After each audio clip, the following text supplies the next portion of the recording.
Avertissement, ce vidéo a été tourné à la maison.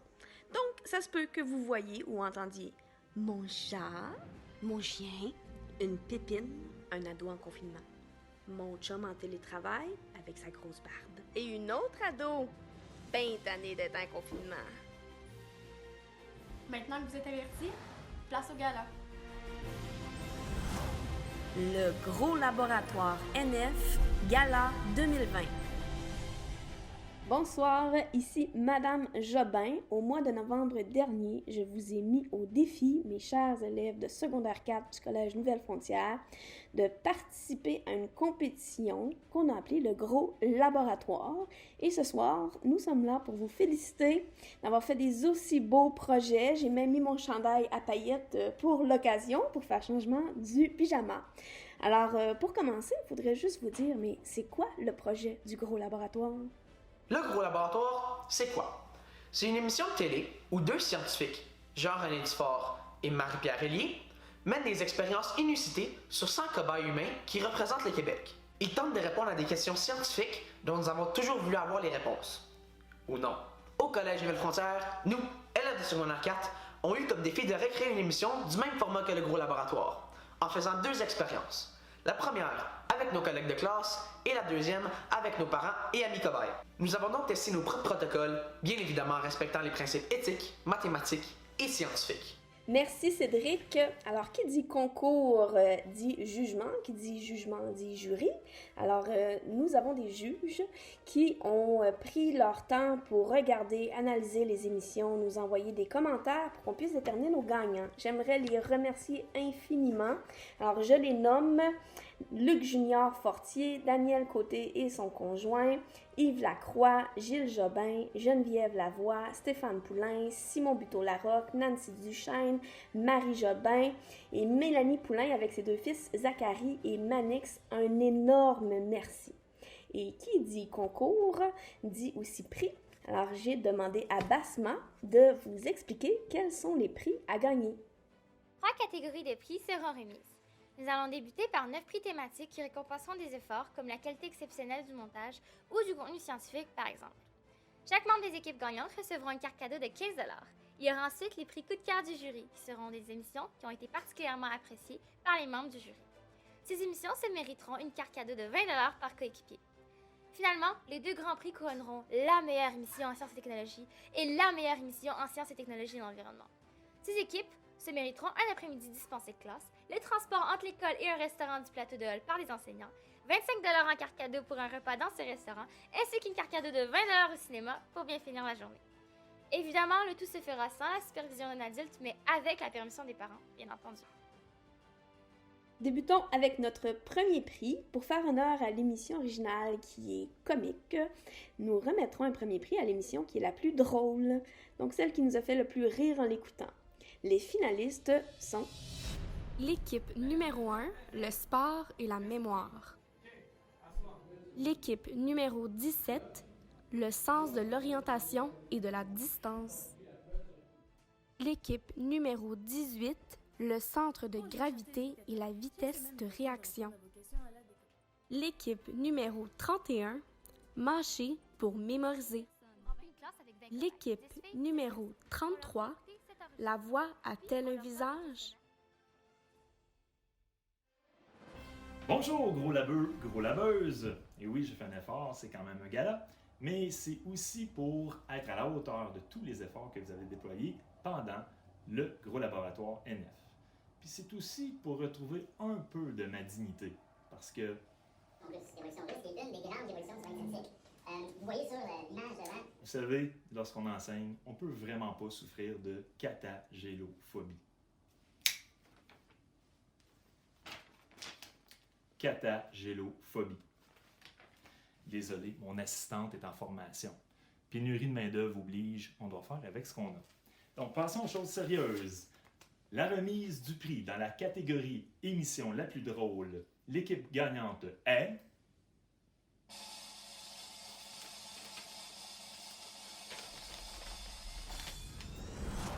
L'équipe numéro 18, formée de Juliane Racine, Rosalie Savoie-Tremblay, Gloria Ayena, Léla Sinaba, Michael McLaughlin et Aurélie Thibault.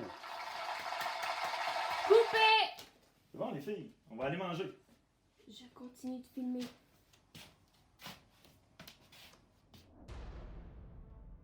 Poursuivons avec le prix du meilleur montage. Je vais inviter Madame Nadine Richer, enseignante de mathématiques, à dévoiler les gagnants. Mais tout d'abord, voici les finalistes. Équipe numéro 4, couleur égale émotion. L'équipe numéro 22, ta jambe bouge et la couleur a-t-elle une réponse? L'équipe numéro 31, mâcher pour mémoriser. L'équipe numéro 32, la vérité sur les choix de réponse et toujours meilleur avec mon popcorn. L'équipe numéro 33, la voix a-t-elle un visage? L'équipe numéro 34, la saveur de la gomme et la rétention d'informations.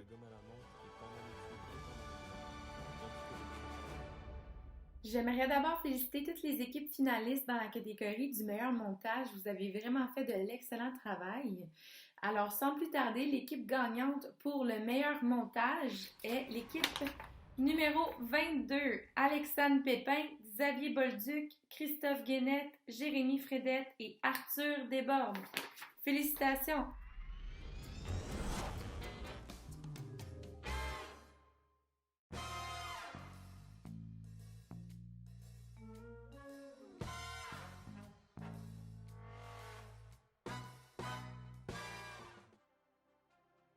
Le prix suivant met en valeur les élèves qui ont su faire la meilleure recherche complémentaire. Qu'est-ce que ça veut dire? C'est que dans leur expérimentation, les élèves ont recueilli des données, ont analysé, ont tiré des conclusions. Mais ces conclusions-là, ils pouvaient les comparer avec des recherches qui existaient déjà, des sources. Donc, c'est ces élèves-là qu'on veut féliciter. Les finalistes dans cette catégorie sont L'équipe numéro 3, la pensée sexuelle et guimauve version McDo. L'équipe numéro 13, l'escalier altruiste et attention aux détails. L'équipe numéro 26, l'égoïsme et connais-tu ton Québec? L'équipe numéro 28, l'influence de la musique en art et la nourriture épicée a-t-elle une ethnie? L'équipe numéro 29, la musique aide-t-elle à la performance scolaire? Bonjour, je m'appelle Andréane Thibault. Je suis une enseignante du Collège Nouvelle-Frontière. J'enseigne les sciences de 4e secondaire STE. Je tiens à féliciter tous les élèves qui ont participé à l'expérience Le Gros Laboratoire. Je suis vraiment contente qu'ils aient pu vivre une démarche scientifique. Maintenant, ils vont mieux comprendre la méthodologie derrière une recherche. Il est maintenant le temps d'annoncer l'équipe gagnante. Il s'agit de l'équipe numéro 29. Je tiens à féliciter Samir El Adagi, Xavier Lafleur-Lemay, Edwin Sanchez, Samuel Gosselin et Frédéric Fauché. Alors, félicitations les gars pour votre beau travail et pour votre belle recherche. Bravo! Nous pouvons voir la différence du point entre les deux moyennes. Et dans le deuxième graphique, on peut voir que les deux moyennes n'ont pas une grosse différence de points car 1% les sépare. Pour soutenir nos données, nous avons fait des recherches. Et selon Hervé Patel, un chercheur en neuropsychologie à l'Université de Caen, Passons maintenant au scénario le plus proche de l'original. Si vous avez déjà écouté une émission du Gros Laboratoire, vous avez pu remarquer que le format est toujours le même. Donc, il y a des équipes qui ont réussi à reproduire le format de l'émission dans la capture de leurs images, dans leur montage. Alors, ces équipes finalistes pour avoir fait le scénario le plus proche de l'émission originale sont L'équipe numéro 16, motivation au push-up et combien y a-t-il de bonbons? L'équipe numéro 28, l'influence de la musique en art et la nourriture épicée a-t-elle une ethnie? L'équipe numéro 32, la vérité sur les choix de réponse et toujours meilleur avec mon popcorn. L'équipe numéro 33, la voix a-t-elle un visage? Est-ce que vous m'entendez bien? Bon. Bonjour, je m'appelle Christina Charara, je vais être votre animatrice aujourd'hui. Je suis une ancienne étudiante du Collège Nouvelle-Frontière. J'ai gradué en 2014. J'ai fait mes études à l'Université d'Ottawa. J'ai gradué l'an passé en sciences de la santé.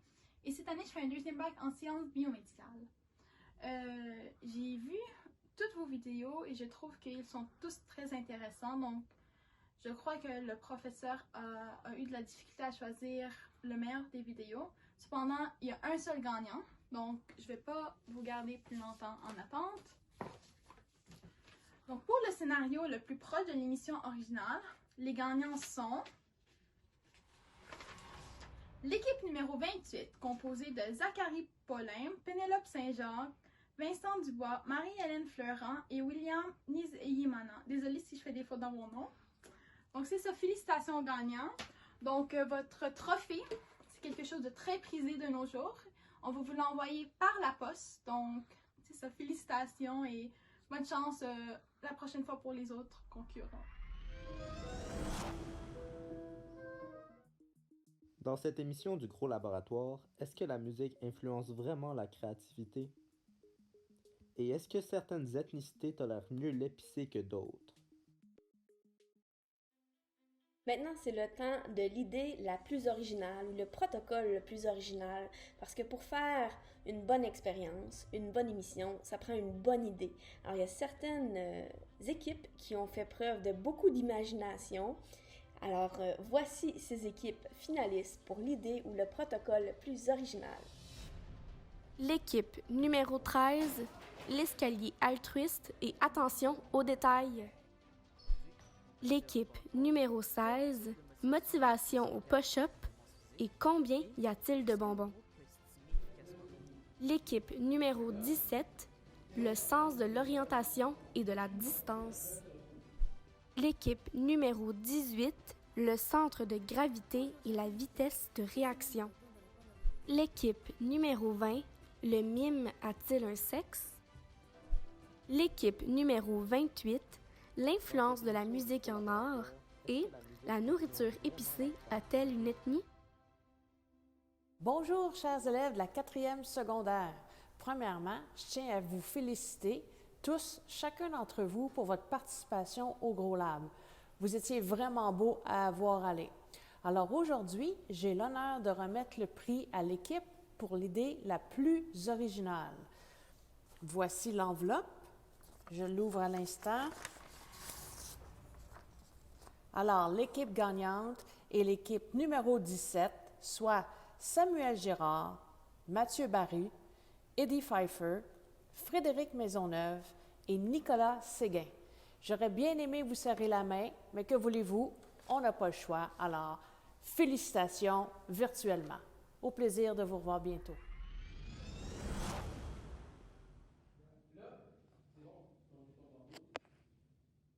J'ai maintenant avec moi les résultats de notre expérience. Laissez-moi tout d'abord vous expliquer notre système de pointage. Si une personne a eu 3 points, c'est parce qu'elle a pointé à moins de 10 degrés la poubelle. Si une personne a eu 2 points, c'est parce qu'elle a pointé à moins de 45 degrés la poubelle. Passons maintenant à la meilleure animation, aux meilleurs animateurs, que ce soit entre les expériences, pendant les expériences, ceux qui ont su captiver notre attention, être clairs dans ce qu'ils nous expliquaient. Alors, les finalistes pour la meilleure animation sont l'équipe numéro 3, la pensée sexuelle et Guimauve version McDo. L'équipe numéro 19, test de goût. L'équipe numéro 22, ta jambe bouge et la couleur a-t-elle une réponse? L'équipe numéro 26, l'égoïsme et connais-tu ton Québec? L'équipe numéro 31, mâcher pour mémoriser. L'équipe numéro 32, la vérité sur les choix de réponse et toujours meilleur avec mon popcorn.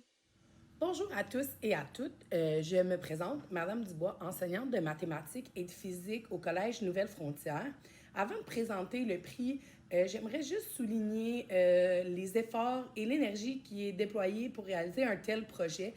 Vos idées et vos projets sont vraiment impressionnants. Donc, je voulais féliciter tous les participants. Donc, Je suis ici ce soir pour vous présenter le gagnant dans la catégorie meilleure animation. Cette équipe s'est démarquée par son animation assez drôle et très dynamique. Donc, l'équipe gagnante est l'équipe numéro 26, composée de Mathias Cousineau, Cédric Racine-Paquin, Xavier Fizet, Sarah-Maude Carrière, Vazou Grover et Mathias Lagacé-Bougeot. Donc, félicitations pour votre beau travail. T'es-tu libéral, lui, encore? Parti québécois. Parti libéral du Québec. C'était l'Union capitale. L'Union nationale, pardon.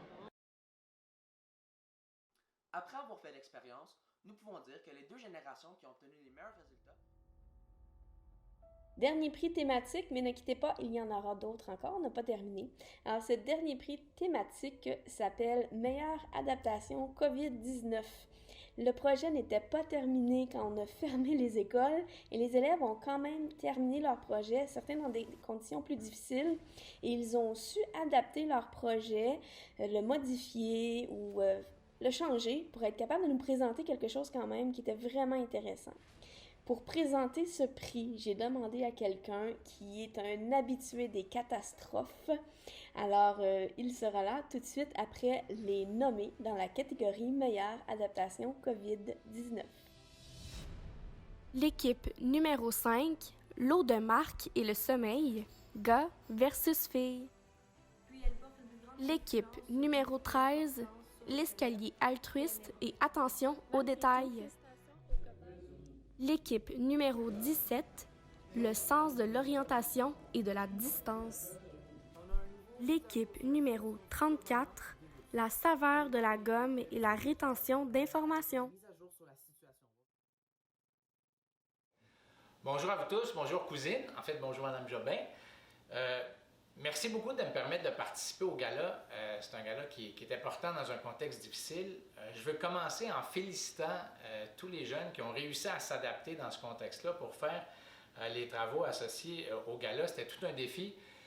S'adapter, c'est toujours difficile, ça prend de la débrouillardise, il faut savoir garder le cap, il faut être capable d'innover, penser autrement, puis plusieurs d'entre vous ont fait la belle preuve que vous êtes capable de le faire.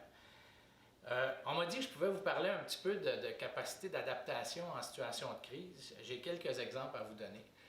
Par exemple, pendant la COVID, nos cols bleus, nos employés savaient qu'on avait du ménage à faire, il fallait désinfecter, mais il n'y avait plus de produits du genre Purell qui étaient disponibles.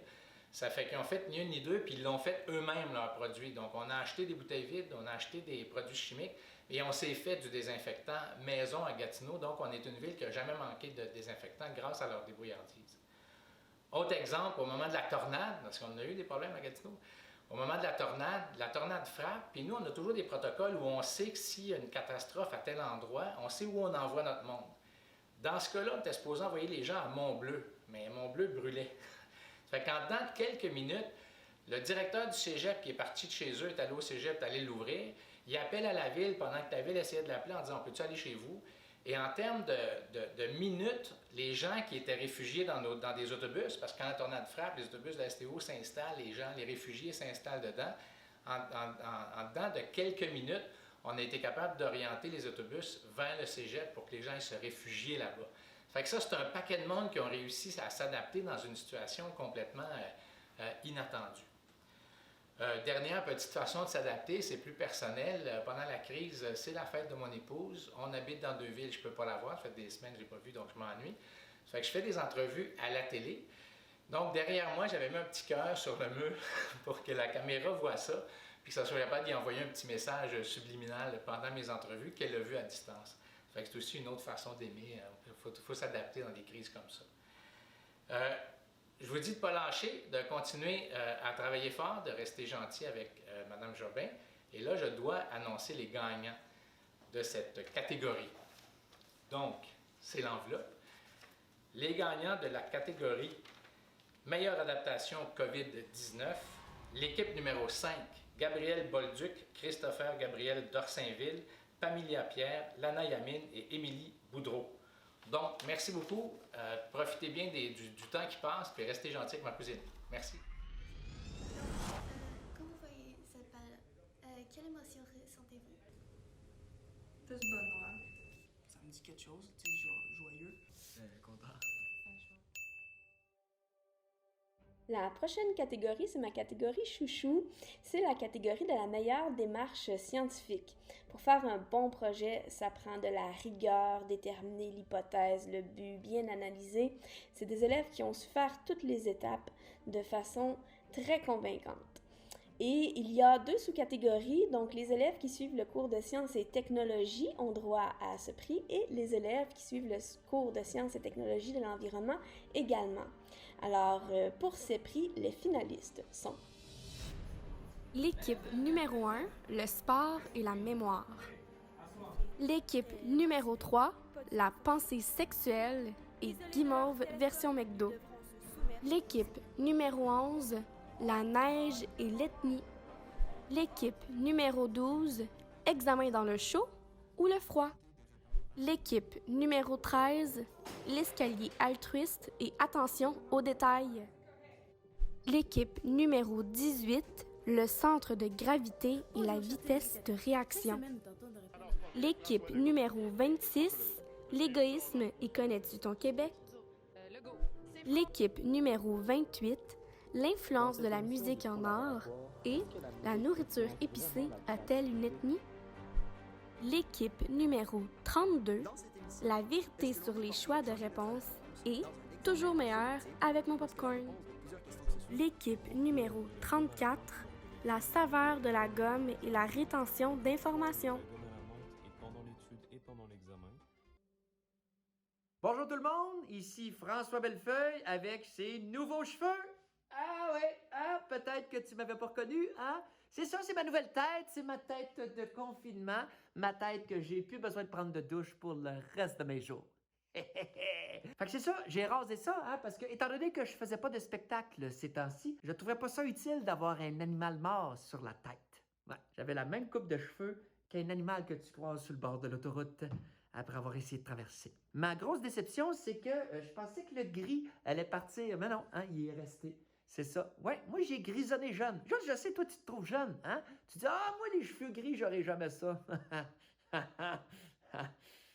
Tu vas les avoir bien plus tard que moi. On m'a demandé de présenter les gagnants d'une certaine catégorie de votre concours, votre superbe projet sur la démarche scientifique. Moi, je suis un ancien vétérinaire. Je ne sais pas si tu es au courant, mais c'est ça. J'ai lâché la médecine vétérinaire pour me lancer en humour et contrairement à ce que ma famille pensait, c'était un bon move. Ouais.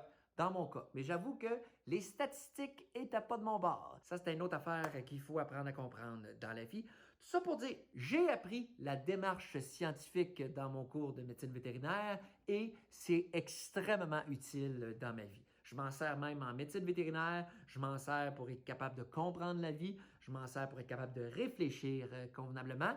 Quand on comprend la démarche scientifique, on est capable de bien réfléchir. Et quand on réfléchit bien, on n'est pas en position de faire rire de nous sur les réseaux sociaux parce qu'on se lance à 100% dans les théories du complot. Je sais pas si tu comprends ce que je veux dire. J'ai pas nommé de nom. J'ai ici une enveloppe officielle faite par moi-même. Quand j'ai broché ça, c'est ça, hein? On est en confinement, on fait ce qu'on peut, hein? Une enveloppe avec les gagnants. Alors, roulement de tambour.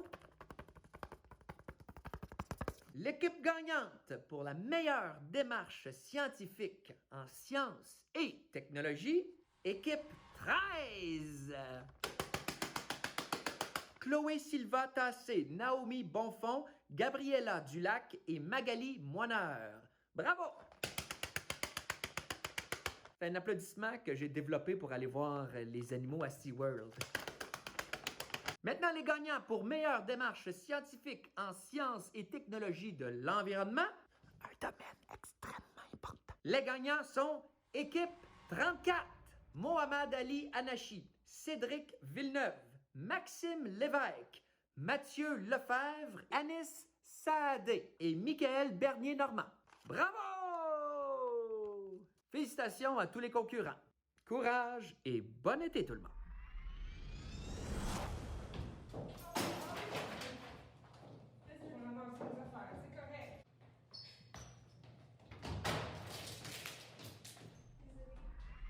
Notre expérience comporte 3 phases. Dans la phase 1, nous distribuons une feuille avec des informations sur la Tour Eiffel.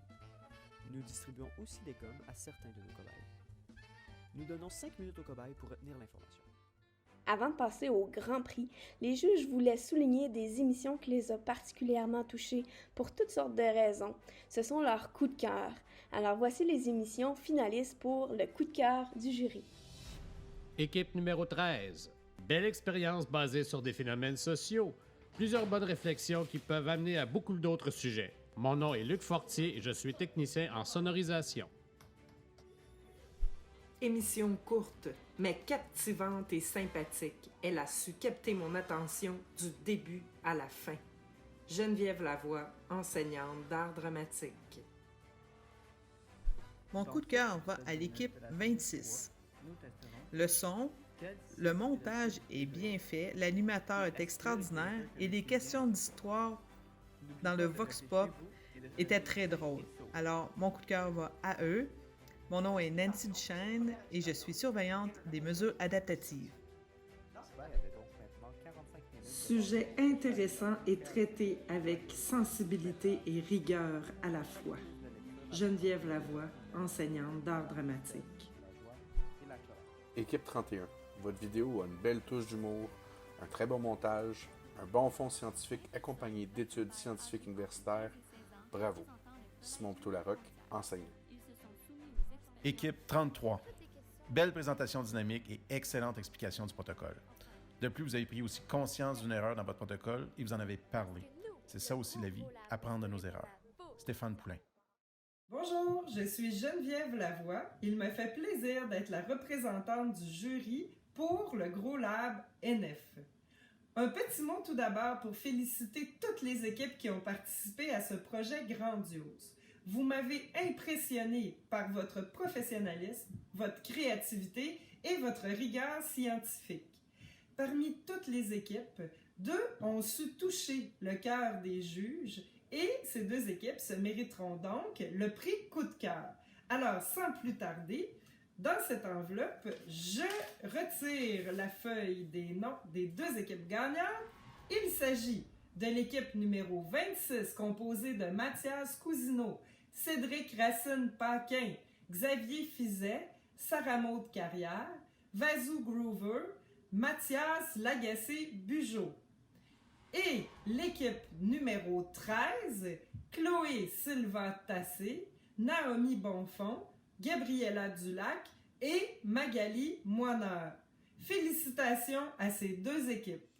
Le gala tire à sa fin, mais avant de passer à nos grands gagnants, j'aimerais vraiment faire des remerciements qui ne sont pas d'usage, ils sont sincères. Alors, j'ai ma petite feuille pour pas oublier personne. En premier, à tous les élèves qui ont embarqué dans le projet, on vous a donné une grosse tâche et vous êtes vraiment, vraiment impliqués. Ça m'a beaucoup touché, beaucoup impressionné. J'aimerais aussi remercier toute l'équipe de NF, c'est les enseignants, mais aussi le personnel de soutien. À plusieurs niveaux, vous êtes embarqués dans l'aventure aussi. Particulièrement Mme Thibault et M. Demersford, qui sont les 2 autres enseignants de sciences qui ont accompagné leur groupe tout au long du projet. Et en éthique, M. Lafleur, il ne faut pas oublier que faire des expériences sur les êtres humains, ça demande une analyse éthique, donc il nous a beaucoup aidés là-dedans. Mais aussi les enseignants de mathématiques, de français, d'anglais, même d'éducation physique qui ont participé au projet également. C'était vraiment un projet multidisciplinaire. Merci à tous mes collègues. Merci à toute l'équipe de secondaire 4 qui ont participé à aider à la journée du tournage. On a gelé une journée pour pouvoir tourner les expériences. Merci. Et finalement, j'aimerais remercier ceux qui ont participé à la réalisation du gala, donc les juges, bien entendu, mais les lecteurs de gagnants. Et un merci tout spécial à Alex Brazo, qui est un élève de secondaire 4 qui m'a aidé gros comme le monde à faire le montage. Merci Alex, c'était un beau travail. Bonjour à vous, chers élèves. Donc, je me présente, M. Demers, enseignant de sciences en ST. Donc, je voulais premièrement féliciter l'ensemble des élèves pour leur travail. Donc, on sait que ça n'a pas été une journée facile. J'ai vu beaucoup d'acharnement, beaucoup de persévérance, beaucoup de plaisir. J'ai vraiment aimé la journée de tournage. Puis, quand j'ai vu les émissions, j'ai été vraiment impressionné par la qualité du travail. Il y en a qui on voit le nombre d'heures qui ont été consacrées. et je vous félicite.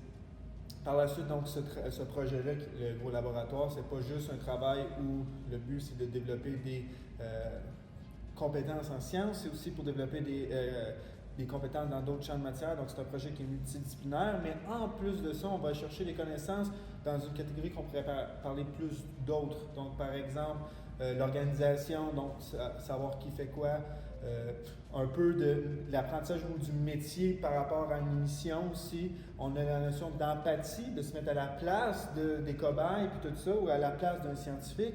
Donc, c'est d'autres apprentissages qui sont faits. Donc, c'est un projet qui est très, très, très, très large et je vous félicite de toute l'énergie et les efforts que vous avez mis dedans. Donc, justement, pour savoir quel genre d'apprentissage qu'on peut faire avec ce projet-là et comment il a été apprécié, bien, qui de mieux pour répondre que les élèves à cette question. Donc, je vais vous laisser quelques témoignages pour manifester cette connaissance-là. Quand j'ai entendu parler du projet pour la première fois, je me suis dit « et misère, des heures et des heures de plaisir ». Mais on l'a commencé, puis c'était super bien structuré pour chaque cours, c'était super clair. Fait que quand la journée du tournage est arrivée, on savait ce qu'on faisait, il n'y avait pas de stress à avoir, on s'est super bien amusé. Fait que ce que j'ai appris, c'est que je ne vais pas juger un projet avant qu'il se concrétise, parce que celui-là, il m'a complètement surprise et je l'ai adoré. Dans l'expérience du Gros Lab, j'ai vraiment aimé comment on a pu interagir avec les autres élèves, et aussi comment on a pu voir qu'est-ce qu'ils ont fait comme expérience.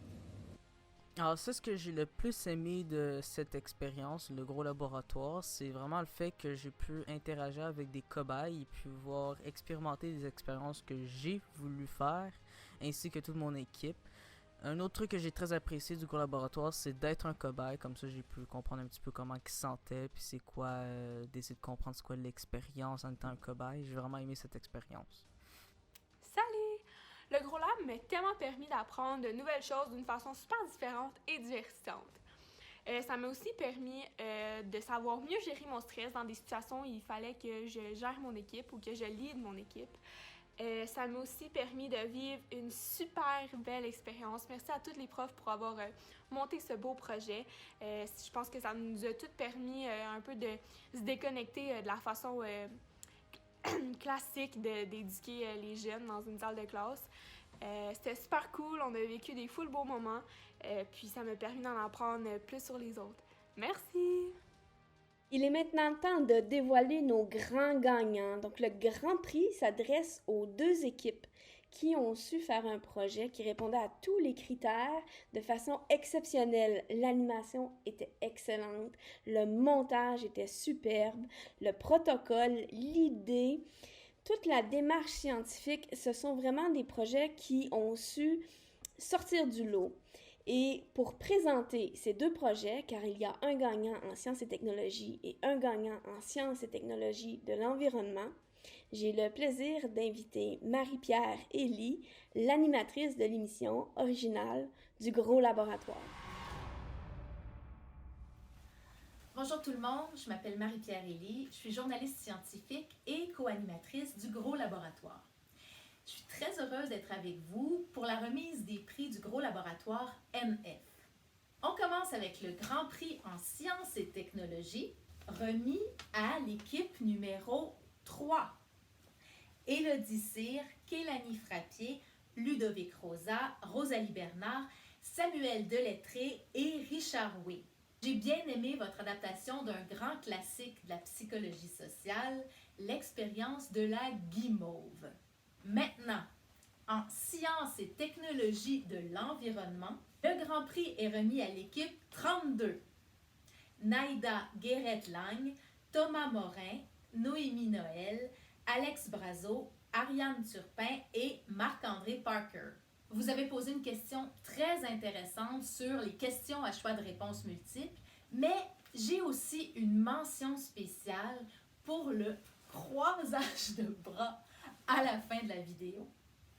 C'est un move qu'on a beaucoup perfectionné, moi et Jean-René, mais en version statique pendant des séances de photos.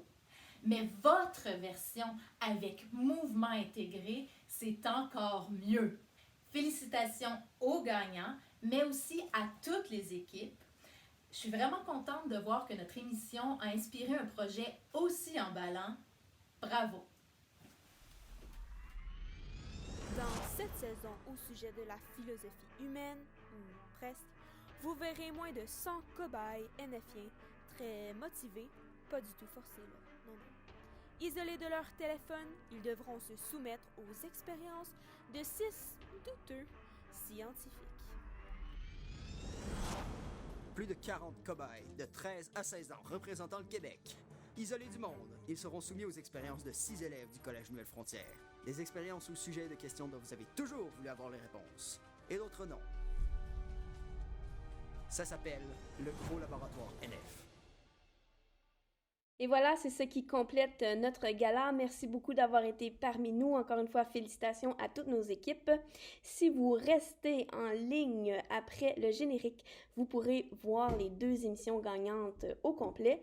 Et si vous voulez voir toutes nos émissions, je vous invite à aller sur le site web du Collège Nouvelle-Frontière. Un onglet Gros Laboratoire est maintenant en ligne. Vous pourrez aller regarder les émissions du projet. Je vous remercie d'avoir été avec nous ce soir. À la prochaine.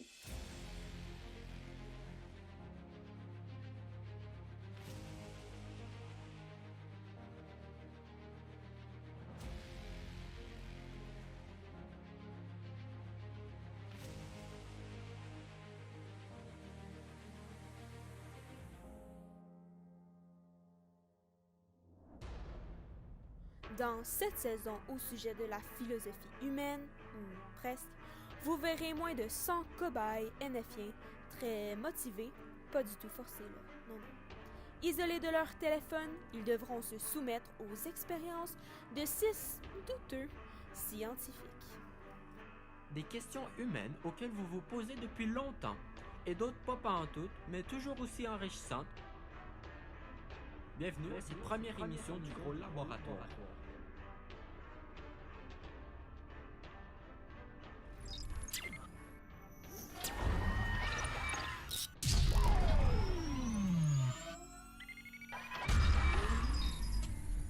Bonjour à tous. Aujourd'hui, pour notre première expérience du Gros Laboratoire, nous nous intéressons à savoir qui, entre les filles et les garçons, ont un plus grand penchant à penser au sexe. Scientifique, notre expérience consiste à tester la psychosexualité. Mais Elodie, qu'est-ce que la psychosexualité? Dans le fond, la psychosexualité, c'est simple. C'est juste un terme plus scientifique qui veut dire la pensée sexuelle. Chez l'humain, ça commence généralement dès un très bas âge. Ce développement-là prend une grande importance dès l'âge de 4 ans jusqu'à l'âge de 12 ans. Durant cette grosse période de transformation, l'enfant va se poser plusieurs questions. Par exemple, dès l'âge de 4 ans, l'enfant va commencer à se poser des questions sur la différence entre les garçons et les filles et la provenance des bébés. C'est seulement vers l'âge de 10 à 12 ans, lors de la puberté, que les pensées et les envies sexuelles deviennent de plus en plus présentes.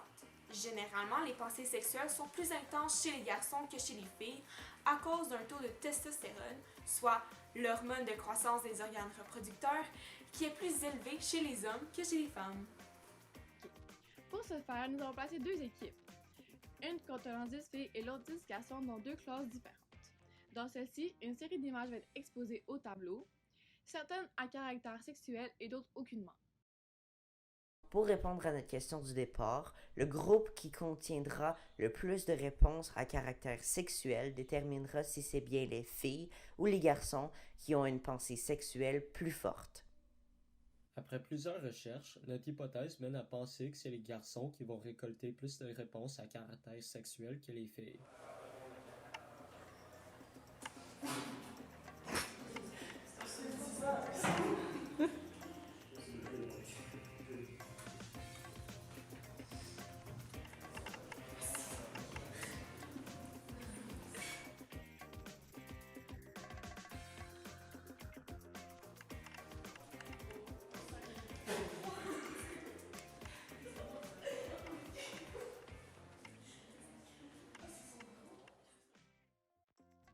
Nous pouvons remarquer que lorsque nous montrons les images aux filles, il y a beaucoup plus de réactions que chez les garçons.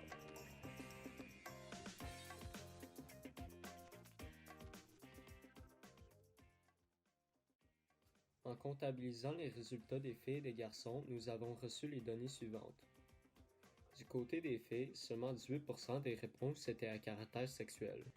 Tout de même, cela fait quand même 82% des réponses qui étaient à caractère non sexuel.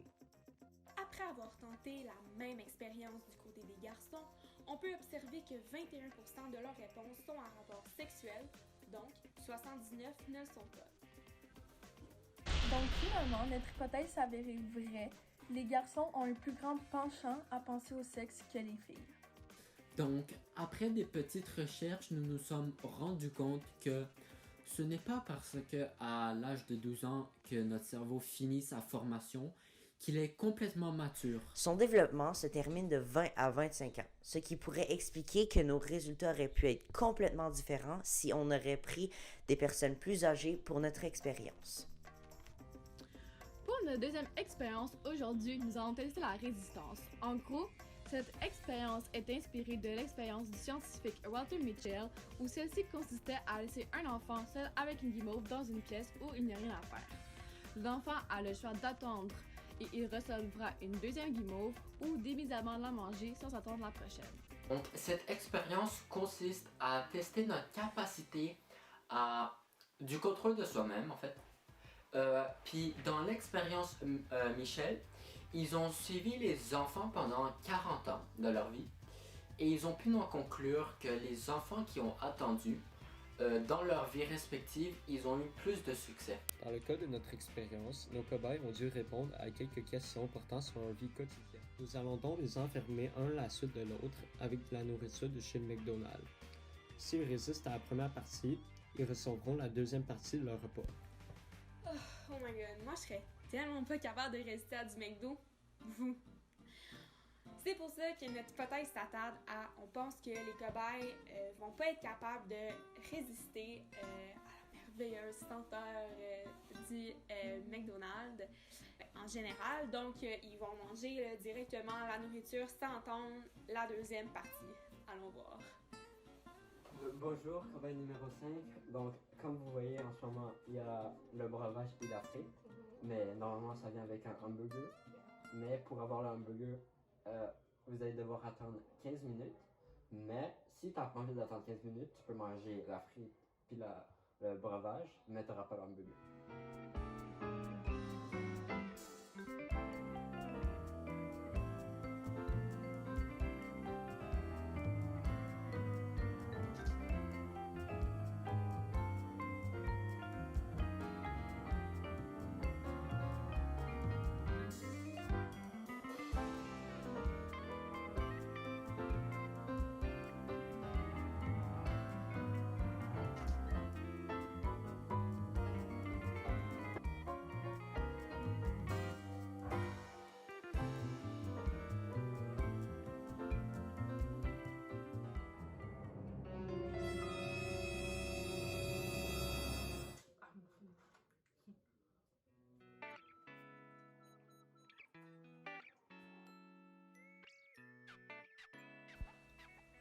On a voulu pousser plus loin. Dans le fond, nos 4 premiers cobayes, on leur a donné le burger en premier et on leur a dit d'attendre et s'ils attendaient, il allait avoir une frite et une boisson. Et les autres 4 cobayes, on leur a donné la frite et la boisson en premier et on leur a dit si vous attendez, vous allez avoir votre burger. Donc on voulait voir, est-ce qu'il y avait une différence entre les deux? Est-ce que le burger était plus attirant que la frite? Cela n'a pas changé grand-chose. Les cobayes ont quand même tous résisté, sauf le numéro 7, et on leur a posé la question si le burger ou la frite était plus intéressant et plus attirant. Ils nous ont tous répondu qu'ils auraient fait le même choix, qu'ils auraient fait la même expérience, donc qu'ils auraient tous résisté, sauf le numéro 7. Les résultats sont pas mal étonnants. Même si nos cobayes étaient enfermés dans une petite pièce pendant 15 minutes, seulement le cobaye 7 n'a pas pu résister. Maintenant, et voici les 4 questions qu'on leur a posées. Est-ce que tu as un contrôle de toi-même? Est-ce que tu es quelqu'un qui se fait distraire en classe? est-ce que tu gères bien ton stress? Donc, à ton avis, es-tu quelqu'un d'organisé? Un peu d'éducation avec la scientifique et le dynamique. Comme on a dit plus tôt, Notre expérience servait à évaluer quelle partie du cerveau était plus évoluée chez chacun de nos cobayes. Dans le fond, c'est super nice, je vais vous expliquer ça. Le cerveau humain consiste de deux systèmes qui travaillent ensemble. Donc on a le hot system et le cold system. Le système chaud, lui, il contrôle principalement nos sentiments, nos pensées de base. Le système froid, lui, prend en charge les grosses affaires, les pensées les plus complexes. Ces systèmes sont interindépendants. Donc, quand un système est davantage plus actif, l'autre l'est moins. Et c'est ça qu'on voulait voir avec nos cobayes. Donc, pourquoi on posait ces questions-là aux cobayes? C'est simple. C'est pour savoir un peu comment eux, ils se trouvaient dans ça, pour essayer de voir si leur expérience, ils matchaient un peu avec ce qu'ils nous répondaient. Donc, les questions, s'ils ont répondu majoritairement oui, c'est parce que leur cold system, leur système froid plus logique, est plus développé. Et s'ils répondaient non, c'est que c'est leur système, là, le système chaud, qui était plus développé. C'est des questions qui ont été posées, examinées par notre fameux philosophe de l'expérience, Walter Mitchell. Quand il a suivi là, ses cobayes pendant 40 ans, il a pu tout voir comment ils se sont débrouillés plus tard dans la vie. Donc c'est très intéressant. Dans le fond, les questions qu'on a posées aux cobayes après l'expérience, leur réponse ne concorde pas à l'expérience, ça ne matche pas avec l'expérience, donc dans le fond, les résultats sont biaisés. Car si tu répondais oui à la majorité des questions, ton système froid était plus développé, donc techniquement, tu aurais dû attendre, résister à l'expérience. Mais si tu répondais non aux questions, c'est ton système chaud qui était le plus développé, donc techniquement, tu étais censé ne pas résister. Ce que nous pouvons remarquer pour la question 1 est que nous avons 3 non et 4 oui. Donc les résultats sont très serrés. Pour la question numéro 2, nous avons 2 non et 5 oui. Donc la majorité de nos cobayes se font distraire très facilement en classe. Pour la question numéro 3, nous avons 1 non et 6 oui. Donc la plupart de nos cobayes gèrent bien leur stress. Et finalement, pour la question 4, nous avons 4 non, 2 oui et 1 en général. Donc la plupart de nos cobayes sont plus ou moins organisés dans la vie. Ouais, m'a dire, c'est pas mal biaisé, là, l'affaire, là. Ouais, j'avoue. Mais tu savais que nous avons demandé si ça aurait été la même chose si on leur avait donné une guimauve, puis ils ont dit qu'ils auraient mangé la guimauve directement à la place d'attendre la deuxième. Donc ça ne prouve pas exactement quel système du cerveau est plus développé. Non. Donc finalement, notre hypothèse s'est avérée fausse. La plupart de nos cobayes ont su résister. Pour conclure, donc la conclusion va être plus ou moins concluante si vous voulez, parce que seulement un des cobayes a, on va dire, échoué le test si vous voulez, puis le reste des cobayes ont bien sûr réussi. Donc les résultats sont vraiment pas comme on l'aurait espéré si vous voulez. Et donc ce qu'on peut dire de ça, c'est pour changer les résultats, ce qu'on aurait dû faire sûrement, c'est à place de leur donner juste le hamburger et leur dire t'attends 15 minutes, tu reçois ta frite et ta boisson, on aurait dû leur proposer de, par exemple, leur donner une frite puis leur dire ok, attends une autre 15 minutes, t'auras une autre frite. Je crois que les résultats ils auraient vraiment été différents. Ensuite, donc ce qui nous reste à faire bien sûr, c'est de suivre les cobayes pendant les quelques années à venir. Et voilà. Donc ça conclut l'épisode d'aujourd'hui du Gros Lab. On espère que vous avez appris. Kéké, reste focusé, on est en train de dire merci aux gens qui nous ont écoutés. Enlève donc tes écouteurs. Je me demande vraiment si la musique, ça nous aide à nous concentrer. Hey! La musique, si ça nous aide à nous focusser. Hey, ça serait tellement un bon thème pour notre prochain épisode. Ok, ciao là!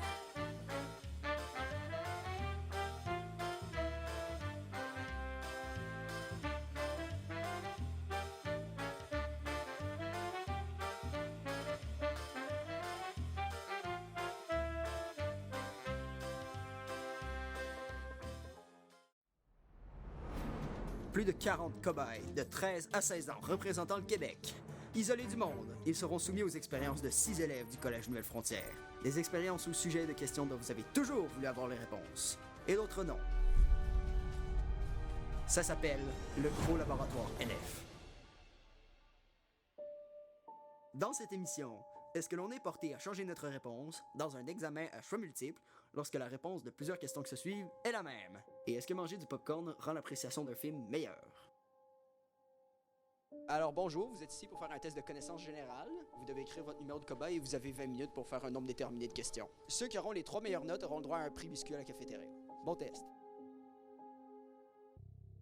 Aujourd'hui, on s'intéresse à la réaction des cobayes face à une situation très peu probable.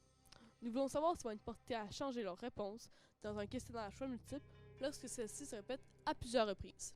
Moi, je pense honnêtement que les cobayes vont avoir tendance à réviser la réponse parce que ça m'est déjà arrivé dans un examen qu'il y avait plusieurs questions de suite que la réponse était la même. C'est vraiment bizarre parce que d'habitude, les profs ils ont tendance à varier les réponses. Fait que je pense que comme moi, ils vont douter de leur réponse et peut-être en changer quelques-unes.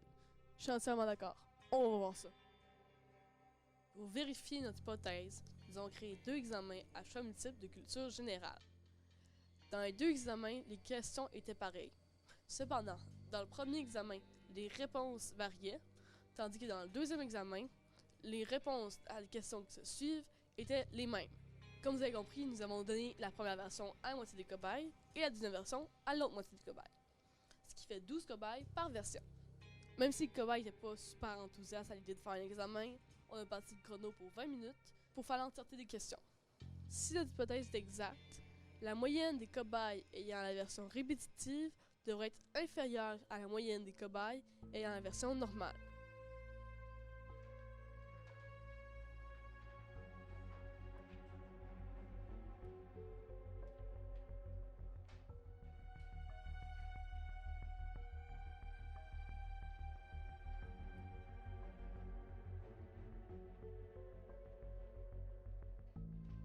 Comment as-tu trouvé le test? Je l'ai trouvé quand même difficile parce qu'il y a beaucoup de questions que c'était loin dans ma mémoire. Puis c'était comme secondaire 1 ou plus la politique, moi je m'y connais pas tant là. As-tu hésité en plusieurs choix de réponse durant le test? Pour la politique, oui. Mais sinon, c'est quand même correct.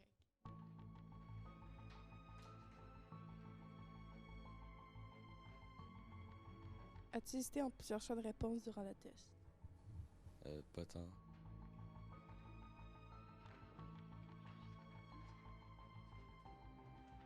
As-tu remarqué que la réponse de plusieurs questions se suivent était la même? Me semble, je sais plus. Les résultats sont assez étonnants. Les cobayes qui ont fait la version normale ont eu une moyenne de 69,36%, alors que ceux qui ont fait la version répétitive ont eu une moyenne de 62,01%. Bon, c'est quand même 7,35% de différence, on va pas se mentir. Mais par contre, là où ça devient intéressant, c'est quand on prend les résultats de juste ceux qui ont une moyenne supérieure à 80%, puis la différence passe de 7,35 à 8,09%. C'est quand même assez significatif comme différence. Juste 8%. Pour conclure, elles sont tentées à changer la réponse dans un examen à choix multiples lorsque la réponse de questions qui se suivent est la même. La réponse est oui, mais est-ce que c'est pour cette raison que la moyenne est inférieure? faudrait faire plus de recherches. Comme, je suis sûr que les filles ont des meilleurs résultats que les garçons. Ouais, c'est ça. Il va falloir pousser bien fort pour arriver à ce résultat-là. Il y a une fille qui a eu 100%. Et il y en a d'autres qui en ont eu bien moins. Pour la prochaine expérience, on s'est demandé si le popcorn rendait l'appréciation d'un film meilleur. Bon, exceptionnellement, on va demander à des adultes de participer à l'expérience, parce que vu qu'ils sont plus vieux et plus matures, eh ben, il y aurait forcément un point de vue différent et ce serait le fun à comparer. Plus mature? Selon nous, le popcorn va distraire les cobayes durant le film. Ils vont donc avoir plus tendance à moins apprécier les subtilités de celui-ci. Bon, d'abord, on va faire du popcorn, évidemment, là, mais après ça, on va séparer le groupe en deux. Un qui aura pas de popcorn, puis un autre qui en aura. Après ça, on va leur faire remplir un questionnaire sur comment ils ont apprécié le film. Bonjour mes cobayes. Aujourd'hui, nous allons écouter un court-métrage d'environ une quinzaine de minutes. Asseyez-vous confortablement, vous avez du popcorn, mangez-le. Par la suite, vous allez voir un questionnaire à remplir portant sur le film. Donc, écoutez bien, soyez attentifs. Bon visionnage. Comme vous le savez, au retour des vacances d'hiver, c'est la période des exposés oraux. On commence les présentations dans 2 semaines. Bien sûr, c'est individuel. Cette année, le thème que j'ai choisi sera votre rêve. Je vais vous demander de décrire le plus grand rêve de votre vie. Vous pouvez commencer à prendre des notes. Un lundi après-midi, comme ça, j'ai su que j'avais pas de rêve. Donc, cher cobaye, maintenant, suite au visionnement du film Je n'ai pas de rêve, vous allez devoir répondre à un court questionnaire qui correspond à ce que vous avez compris du film et à votre appréciation générale du court-métrage. Donc, à vous, iPad. Le film était quand même assez intéressant. Honnêtement, quand je regarde un court-métrage, je pense pas que ça va être hyper intéressant parce que t'as pas beaucoup de temps pour bien développer une histoire. Mais ici, l'auteur qui a fait ce court-métrage a très bien fait son travail. Au court-métrage, je donnerais environ peut-être un 9 sur 10. Je dirais 9 à peu près. Parce que c'était bon, mais j'ai déjà vu quelque chose qui ressemblait à ça, là. En général, je dirais 8. D'abord, j'ai trouvé que l'idée était intéressante. J'ai trouvé que le synopsis était intéressant et original. J'ai trouvé que le jeu d'acteurs était inégal, comme c'est parfois le cas quand de jeunes acteurs sont en vedette. Oui, je pense que le popcorn, manger du popcorn avec le court-métrage, ça améliore l'expérience. Je ne crois pas que le popcorn a influé sur mon expérience parce que je n'ai pas mangé de popcorn en regardant le film. J'étais très attentive au film à proprement parler, donc je pense que le popcorn m'aurait distraite. Suite aux insistances gouvernementales concernant la COVID-19 et aux mesures de distanciation sociale, pour protéger les cobayes ainsi que toute l'équipe, nous avons demandé aux cobayes qui devaient visionner le film sans popcorn de le regarder individuellement chez eux. Ils ont tout de même rempli le questionnaire en ligne pour nous faire part de leur appréciation du court-métrage. Équipe 32, nous écoutons le film. En général, comment que j'apprécie cette pièce, ce court-métrage, pas de sincère, je l'apprécie...